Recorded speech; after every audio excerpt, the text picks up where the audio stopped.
안녕하십니까, 정기철입니다. 지난 시간에 인공지능에 대한 첫 번째 영상을 찍었는데요. 엄청 긴 영상이었죠. 1시간 20분.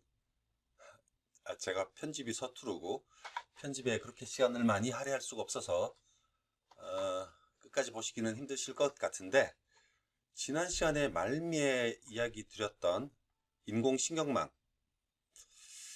대한 이야기를 좀 해보려고 합니다. 사실은 인공지능 강의를 시작하면서 고전적인 인공지능 이론들 차근차근 밟아 나가고 후반부에 인공신경망 또 딥러닝 이야기를 하려고 했었는데, 요즘 워낙 딥러닝 또는 인공신경망에 대한 이야기가 많아서 인공신경망에 대한 이야기를 먼저 한번 해보도록 하겠습니다.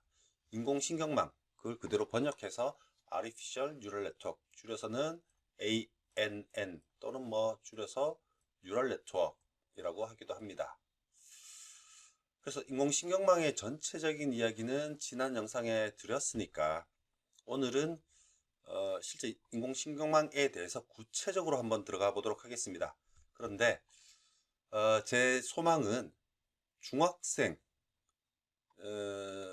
정도의 수준의 학생이 또는 사람이 이해할 수 있는 수준으로 한번 설명을 한번 해보도록 하겠습니다.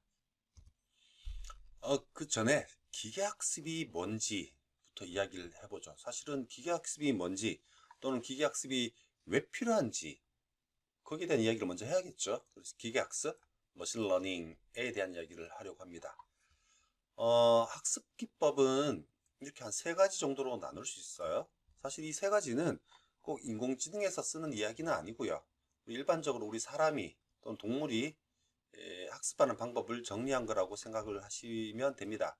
그 개념을 그대로 컴퓨터에 적용을 한 거니까요. 3가지 종류로 나눌 수 있다고 말씀을 드렸는데, 첫 번째가 지도학습, 두 번째가 비지도학습, 세 번째가 강화학습입니다. 영어로는 지도학습이 supervised learning, 누가 감독한다 하는 거죠. 그래서 지도학습 또는 감독학습 이렇게도 말을 합니다. 비지도학습은 영어로 unsupervised learning, 강화학습은 reinforcement learning 이렇게 나뉩니다.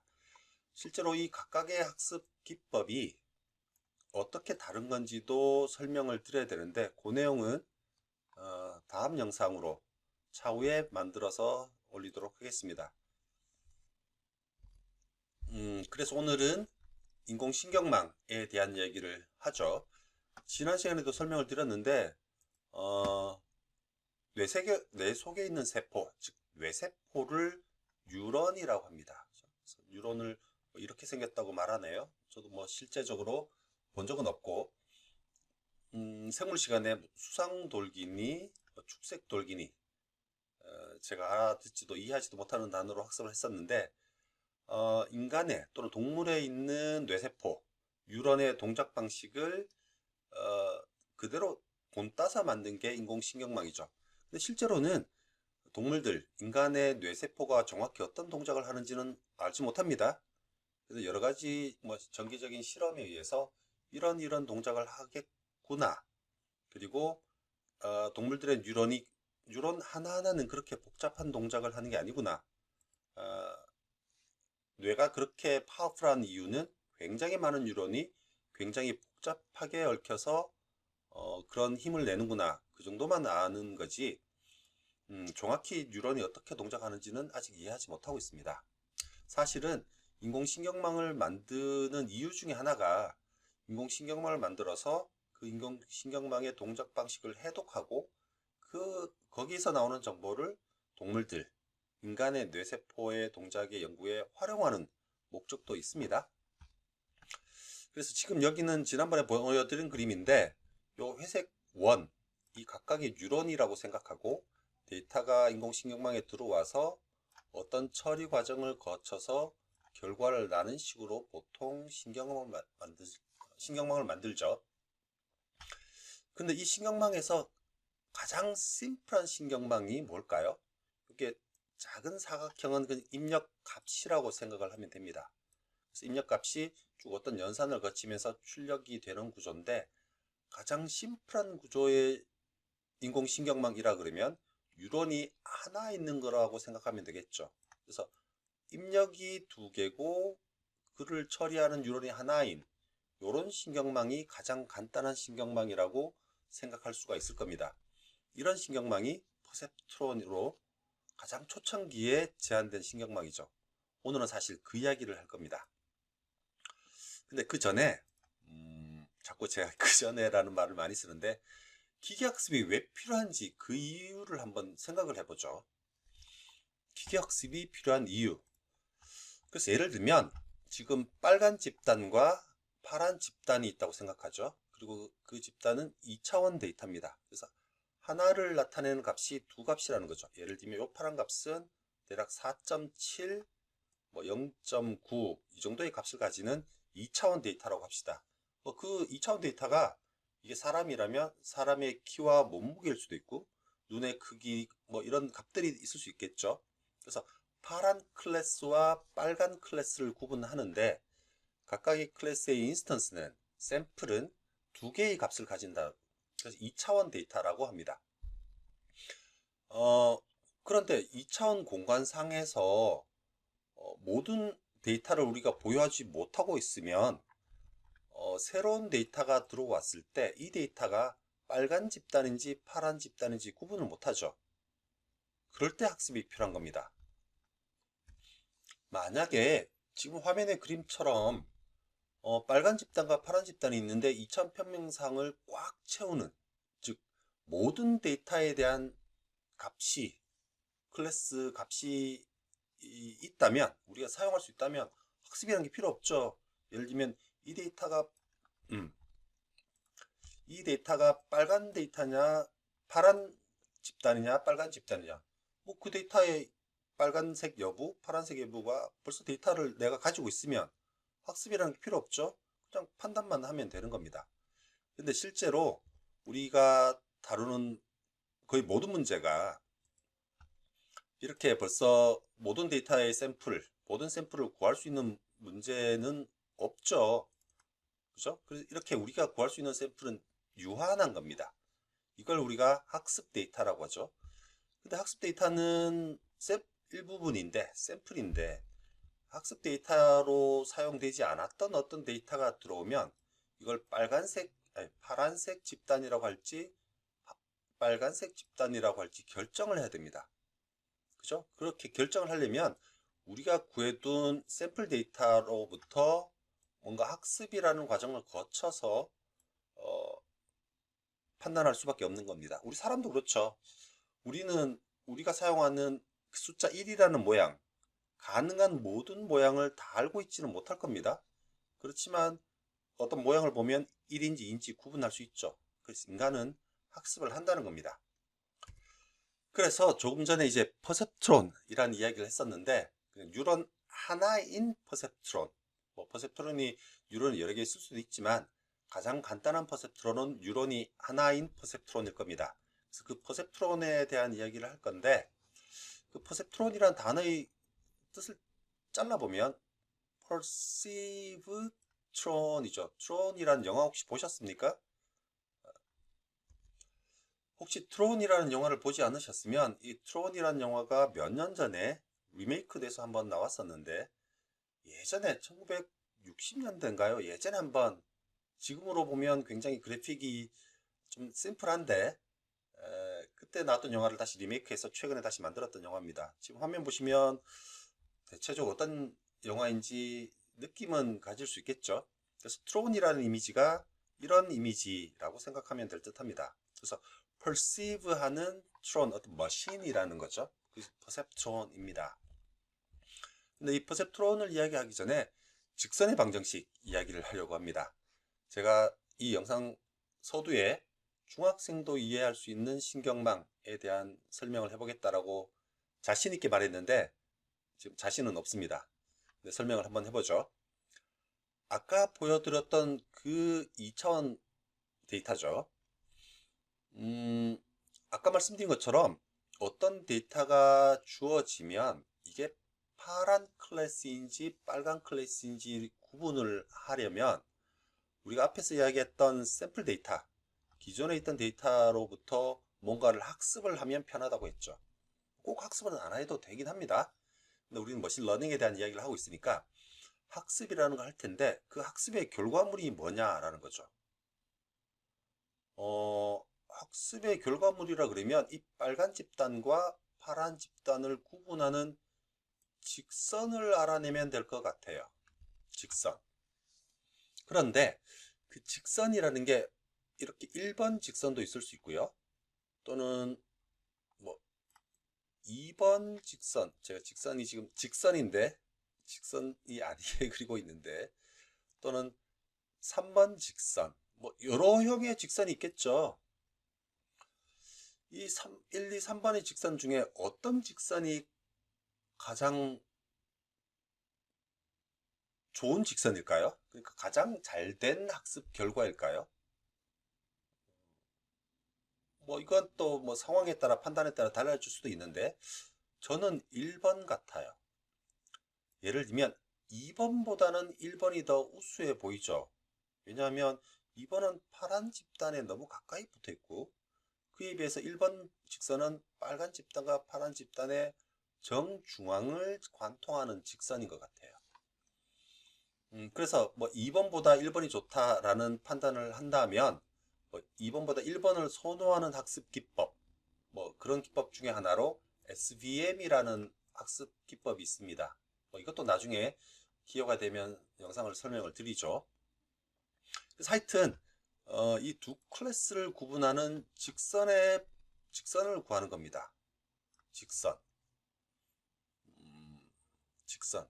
이 직선을 어떻게 찾는가 하는 게 신경망의 학습 이론이죠. 그런데 어떻게 찾을 수 있을까요? 우리가 신경망을 배우기 전인데 우리가 중학생이다. 그런 상태에서 이 직선을 어떻게 찾을 수 있을까요? 그걸 한번 생각해 보면 가장 간단하게는 요 빨간 집단의 평균을 한번 구해 봅니다. 그리고 파란 집단의 평균을 한번 구해 봅니다. 그렇게 구한 게 아래에 있는 요 점입니다. 그리고 이 점을 연결하는 직선을 걷고 그 직선의 중점을 수직으로 관통하는 직선을 구하는 방법도 생각을 해보겠죠. 아마 이 정도는 중학교 때 수학의 2차 공간상에서 직선의 방정식을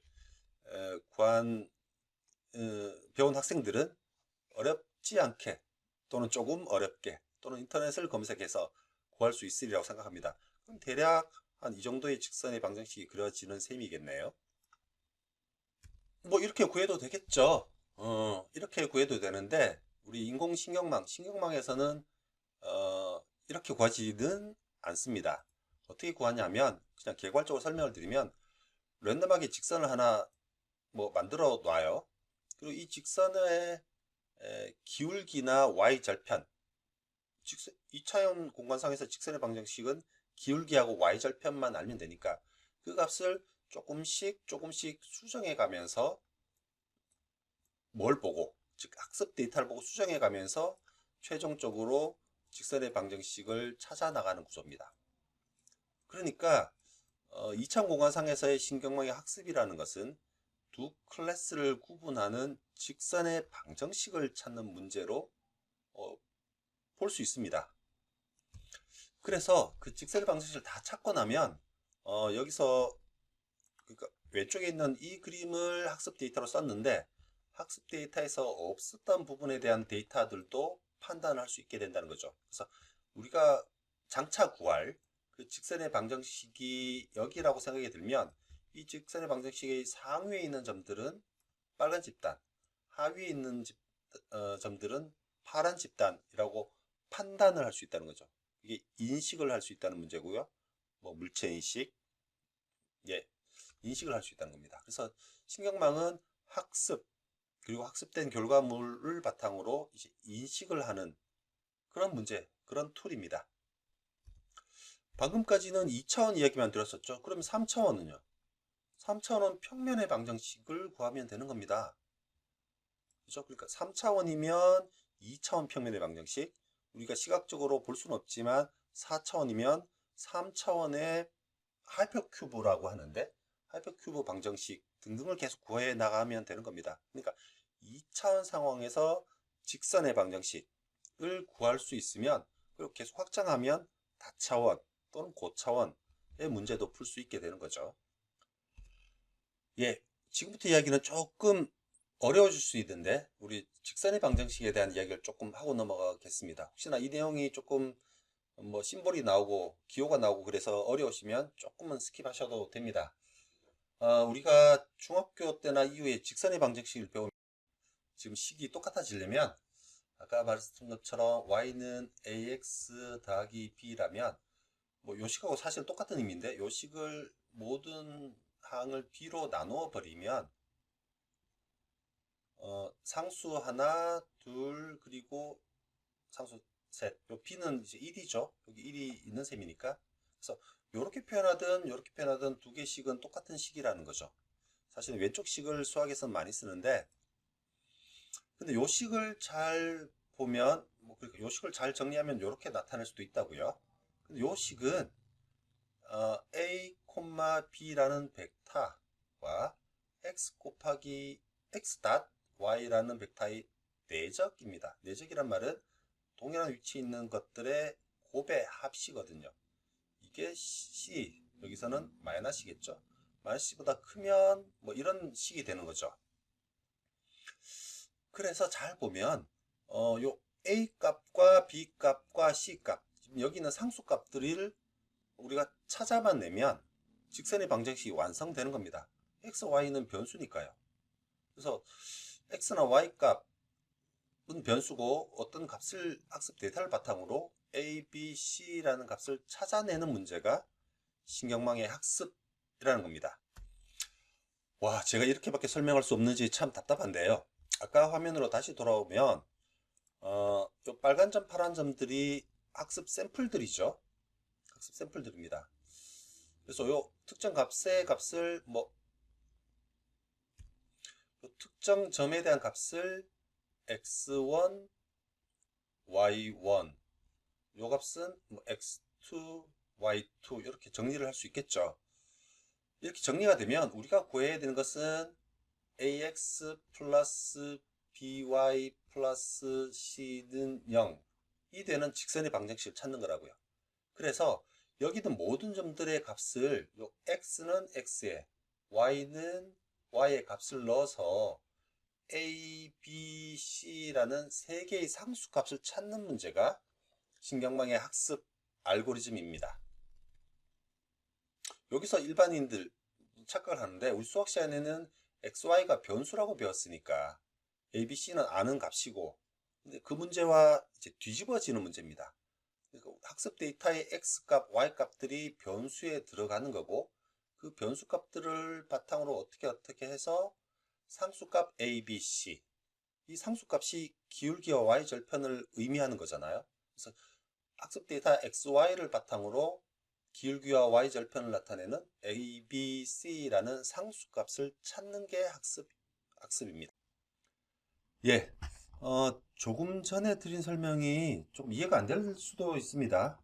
그래서 그 설명을 지금 다시 한번 해볼 텐데, 예를 들어 입력 샘플이 4개라고 한번 쳐보죠. 2차원 데이터니까 0,0, 1,0, 0,1, 1,1 4개의 값이라고 해보고, 이게 4개의 값을 이렇게 노란 선으로 구분하는 문제라고 칩시다. 실제로 여러분들이 게이트, 논리연에서의 게이트라는 걸 배우셨으면 밑에는 결과가 0이 나오고 위에는 결과가 1이 나오는, 즉 AND 게이트처럼 동작하는 퍼셉트론을 한번 만들어 보려고 합니다. 그랬을 때 학습이 다 끝나서 웨이트 값은 1,1, 그 앞에서 말씀드린 임계치가 1,5라고 학습이 끝났다고 하면 하단에 보시는 것처럼 가능한 4개의 입력에 대해서 임계 웨이트를 곱하고 그 값을 임계치하고 비교를 한번 해볼 수 있겠죠. 수작업으로 퍼셉트론을 돌려보자는 겁니다. 그래서 0,0일 때는 1 곱하면 1이 되고, 임계치가 1.5라고 하면 1.5보다 작으니까 마이너스 1을 출력하고, 다 동일합니다. 근데 입력값이 1,1일 때는 이제 가중치의 곱은 2가 되겠죠. 1 곱하기 1 더하기 1 곱하기 1. 근데 2는 1.5보다 크니까 플러스 1을 출력하는 이런 퍼셉트론이 될 수 있다고요. 그래서 앞에서 말씀드린 그 스레셜드를 값을 보면 1.5보다 크면 플러스 1을 출력하고 1.5보다 작으면 마이너스 1을 출력하는 이런 퍼셉트론이라는 겁니다. 요 임계치와 비교하는 요 단계를 활성화 함수라고 합니다. 그래서 노드의 출력 결과를 활성화하는 함수라는 뜻이겠죠. 영어로는 activation function이라고 합니다. 그래서 실제로 퍼셉트론은 웨이트 값과 입력 값의 가중합을 임계치와 값을 비교하는 활성화 함수를 통과시킨 그 값이 신경망의 최종 값이 되는 겁니다. 오늘은 여기까지만 하고요. 다음번 두 번째 퍼셉트론 영상에서 실제로 이 웨이트를 어떻게 학습하는지, 학습하는 방법도 여러 개가 있는데 가장 간단한 학습 기법을 설명드리고 실제로 파이썬 코드로 퍼셉트론을 코딩하는 10줄 정도밖에 되지 않습니다. 코딩하는 것도 같이 설명을 드리고 세 번째 영상에서는 퍼셉트론을 두 층 또는 세 층, 다층 쌓은 다층 퍼셉트론의 원리를 설명드리도록 하겠습니다. 그럼 오늘 이해하신 내용이 많길 바라고요. 혹시 이해가 안 되시는 부분은 밑에 댓글로 달아주시고 또 더 필요한 내용이 싶다 싶으면 필요한 내용을 요청해 주시면 다음 영상에 반영을 하도록 하겠습니다. 예, 그럼 다음 영상까지 안녕.